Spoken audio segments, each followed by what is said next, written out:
front. Okay, so we're gonna start off with this right here, this monument. Now, does any of my family know a man by the name of Christopher Columbus? Unfortunately. See, don't worry, we think the same way. All right, so Christopher Columbus would have landed here in 1492. And for years and years and years, they would have given Christopher Columbus the credit for discovering the Bahamas. Probably not true. When he came here, he would have landed on an island called San Salvador, where he met a group of people we call the Arawakutayans. They were a group of West Indies people. They actually looked nothing like the Bahamians you see on the island now. They painted their skins. That was fun. Babies were born. They took planks of wood, tied it tight, strapped it there until the skulls got hard, took it off. That was a sign of appreciation of the culture. So that is who was there when Christopher Columbus landed. So this is just going to represent the date that he would have landed, which is 1492. All right, Christopher Columbus. Now we have another monument right here.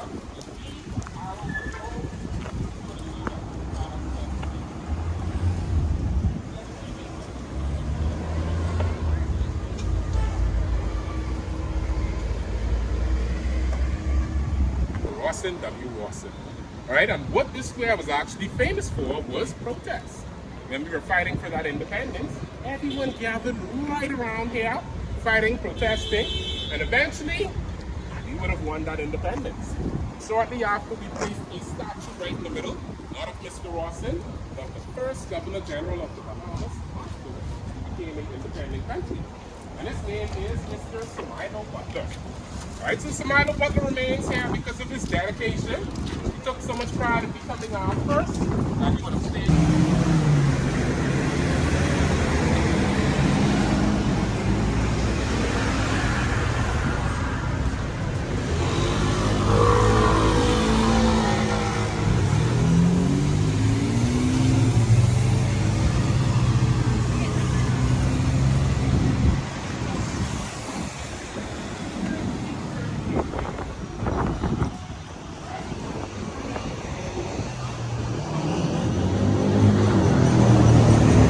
One, put one in your hair. You are a Bahama mama for the day. All right, family. Next. All right. Okay, so I'm gonna pick for you just so you do not say hello to the bees. All right.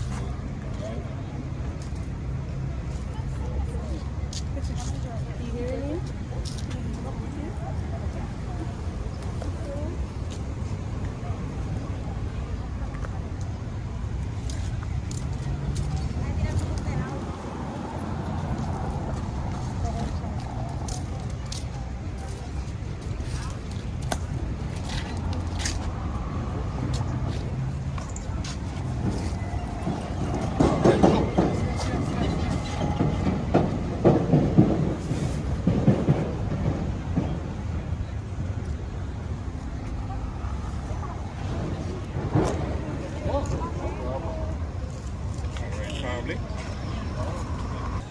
Now, the main reason why our island would have needed protection was because of our past history of piracy here in the late 1600s. So what John Murray did was constructed 4 forts around our island.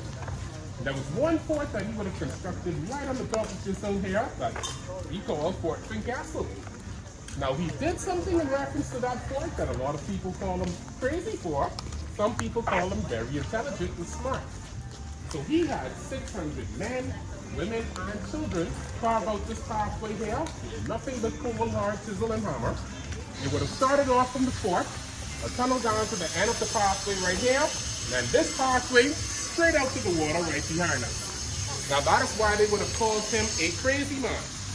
Call him a smart man because his master plan was escape out. If there's any type of attack that would have came on us at that time, the plan was to go right down to Category 3 and 4 hurricanes and it's still standing up strong, over 130 years old. All right, my family? The bark of the tree also has the ability to heal minor cuts and bruises. So, you guessed it, the tree is not going anywhere. All right, my family? If abolished all slavery in British colonies, which we were at the time. Meaning those 600 men, women, and children, they were now free, didn't have to listen to anyone, Now, willingly, what they did was they carved out 66 steps in reference to that first Queen Victoria, and in hopes that she would reign for 66 years. Now, with that very specific number, they were actually close. She reigned for 64 years. Right? Hence the name Queen Staircase, not Queen Victoria Staircase. But we always find a special way to give you credit here in the Bahamas. So soon and very soon, you're going to see a beautiful painting of that Queen Victoria right there. Right, family? So with that being said, we are going to be going up at a speed I call vacation speed, okay? Take our time to our local gym on vacation. All right, everyone?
Right, but it's the second tallest point here in Nassau, Bahamas, 216 feet from sea level, 126 feet up from here, 216 steps up.